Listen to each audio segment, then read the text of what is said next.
بسم اللہ الرحمن الرحیم وَإِذْ نَادَى رَبُّكَ مُوسَىٰ أَنِ ائْتِ الْقَوْمَ الظَّالِمِينَ آیت نمبر 10۔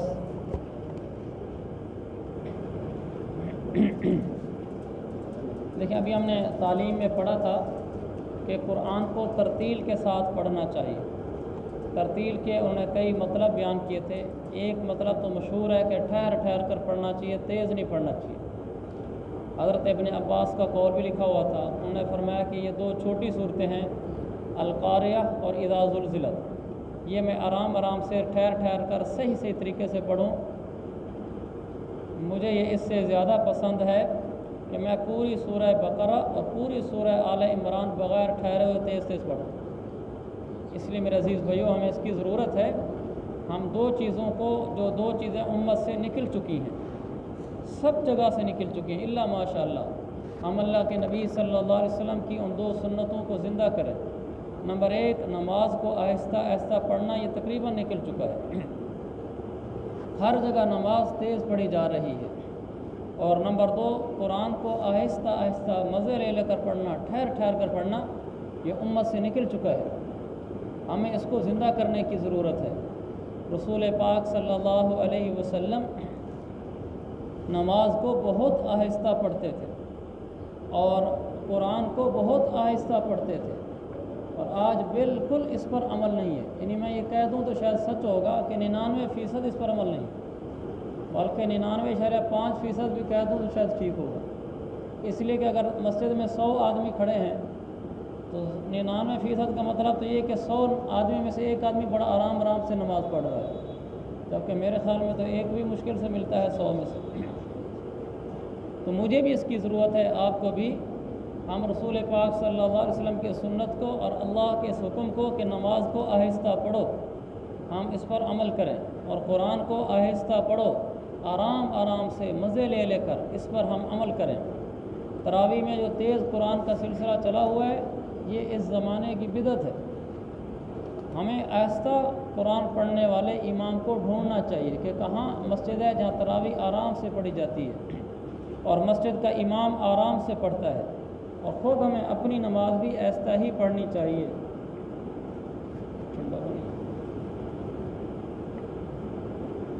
جب ہم ایسا کریں گے تو اللہ کی رضا ہمیں نصیب ہوگی۔ ہم نے اس لیے نہیں پڑھنا آہستہ تاکہ ہم لوگوں میں سے منفرد ہو جائیں۔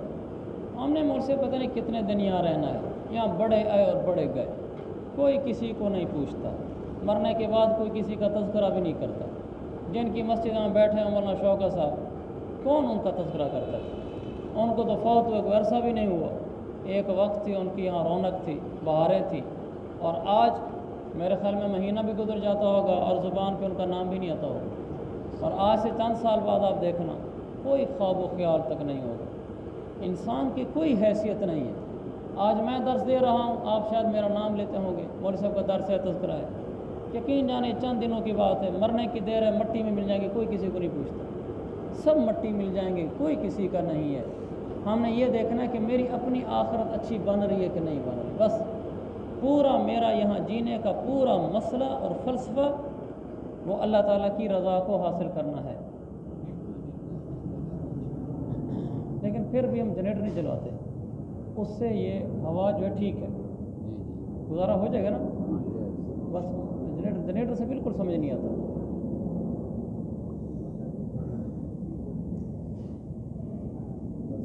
ہم بس ٹھیک ہے۔ اللہ مجھے بھی صحیح سمجھ دے، آپ کو بھی، کہ ہم لوگوں نے مر جانا ہے، ہم نے یہاں نہیں رہنا، ہماری کوئی حیثیت نہیں ہے، کوئی وقت نہیں ہے۔ شیطان بڑا ظالم ہے، وہ دھوکہ دیتا ہے، وہ سمجھتا ہے کہ میں اس معاشرے کا اہم انسان ہوں۔ کسی کو سیاسی اثر رسوخ ہے تو وہ کہتے ہیں میں اہم بندہ ہوں شہر کا۔ کسی کی کوئی تجارت اچھی چلی ہوئی ہے، اس کی دکان اچھی چلی ہوئی ہے، اس کا کوئی کاروبار اچھا چلا ہوا ہے، ڈاکٹر ہے تو مشہور ہے، میڈیکل سٹور اگر اس کا کوئی مشہور ہے، کوئی اس کی کھانے پینے کی چیز مشہور ہے، کوئی اس کا ہوٹل مشہور ہے، کسی کی کوئی چیز مشہور ہے، تو وہ سمجھتے ہیں شاید میں کوئی اہم آدمی ہوں۔ ہر آدمی کو شیطان یہ دھوکہ دیتا ہے، اور وہ حالانکہ یہ وہم ہوتا ہے۔ کچھ دن پہلے میں واٹس ایپ پہ ایک تصویر آئی ہوئی تھی، تو کسی نے تصویر شیئر کی ہوئی تھی،